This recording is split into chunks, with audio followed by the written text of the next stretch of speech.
ही मन लगा रहता है। लेकिन भगवान इतने करुणामय है, इतने दयालु है, ये जो व्यक्ति इसी संसार में रमा पड़ा हुआ था, पर भगवान ने इसको भी अपना कर लिया। इतने दयालु है भगवान, परंतु उस प्रकार भगवान से प्रेम करना है, भगवान से निस्वार्थ भाव से प्रेम करना है।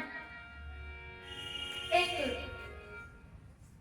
चिड़िया और एक चिड़ा, वो दोनों एक ही डाली पर बैठे थे।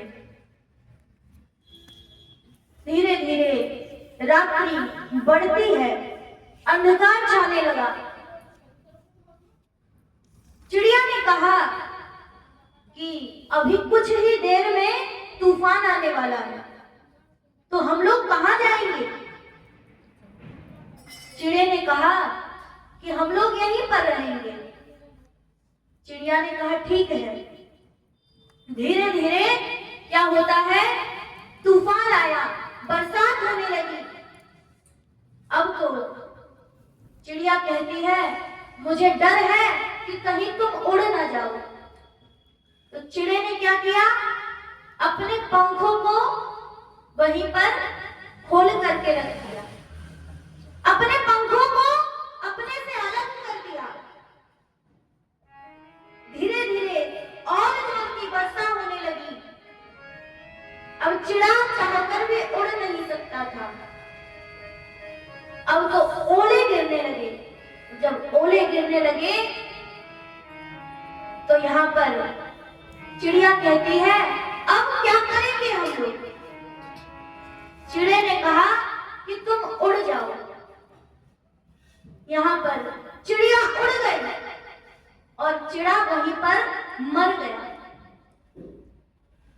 जब तूफान थमा और सुबह वो चिड़िया आती है, वहां पर चिड़े ने चोंच से लिख करके रखा था कि अगर तुम मुझे छोड़ करके न जाती तो शायद मैं आज जिंदा होता।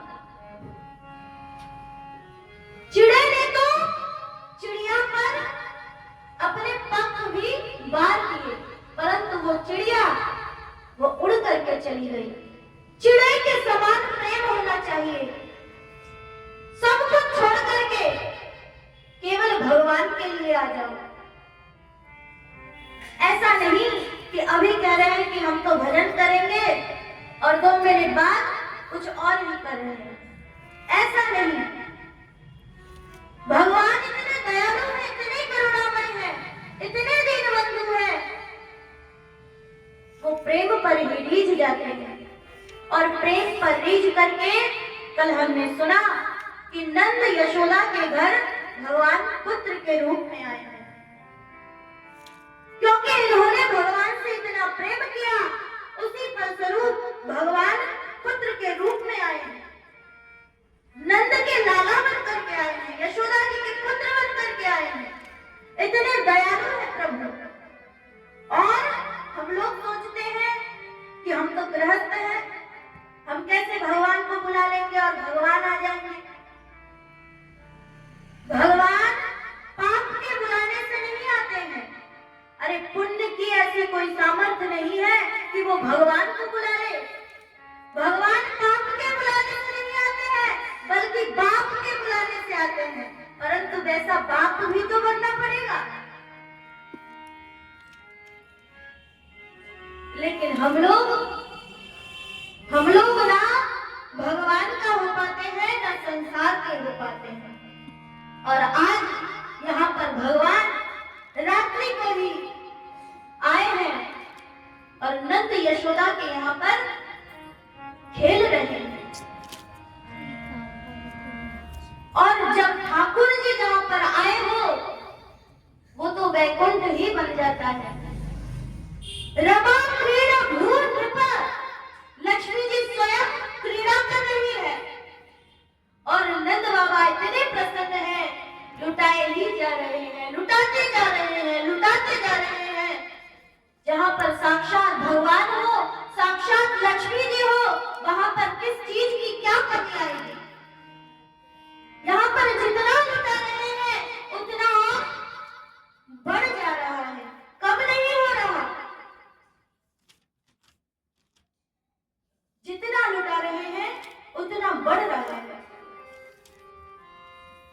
यहाँ पर नंद बाबा लुटा रहे हैं ग्वालों को, माँ यशोदा लुटा रही है ग्वालिनों को, गोपियों को, और सभी लोग बड़े प्रेम से आ रहे हैं, गा रहे हैं, नृत्य कर रहे हैं।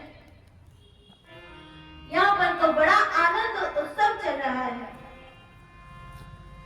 एक गोपी आती है, मैया बधाई हो। मैया बोली, गोपी तो को भी बधाई। मैया ऐसे खाली बधाई से बात नहीं चलेगी, मुंह से बधाई बोलने से कोई कछु काम नहीं बनेगो। अरे कछु दे तो दे, तेरे घर बरसों बाद लाला आया है, कछु देगी ना। मैया बोली, तो क्या चाहिए, जो चाहिए सो ले जा। गोपी बोली, मैया मेरे घर में जो बर्तन है ना बहुत पुराने हो गए हैं, तो मुझे चांदी के बर्तन चाहिए। मैया ने कहा, ले जा। चांदी के बर्तन लेकर के वो खुश होकर के जा रही है। दूसरी गोपी ने देखा, वो भी आती है और मैया ने उसको स्वर्ण के आभूषण दिए। तीसरी गोपी आती है, उसने मैया से मैया के गले में पड़ा कमल का हार वो मांग लिया और मैया ने वो भी दे दिया। कोई संकोच नहीं कर रही, देती जा रही है, जो जो मांग रही है वही दे रही है। यहाँ पर तो आनंद चल रहा है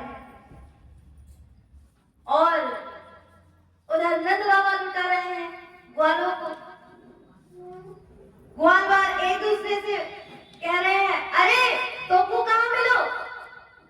वो कहता है, अरे तो ना पतो, 1 नंबर गेट पे चांदी के बर्तन बट रहे हैं, तो मैं चांदी के बर्तन लेकर के आया हूं। तो यहाँ पर दूसरा कहता है, अरे तू तो गैलो है, अरे तेने 1 नंबर गेट पे ही देखी, अरे 2 नंबर गेट पे सोने के आभूषण बट रहे हैं। यहाँ पर इस प्रकार आनंद उत्सव चल रहा है, बधाई लूट रही है। और उधर मथुरा में क्या हो रहा है, कंस तो एकदम से डर गया। उसने सभा बुलाई, सैनिकों से कहा कि उस अष्टभुजा देवी के कहे अनुसार मेरे काल ने जन्म ले लिया है।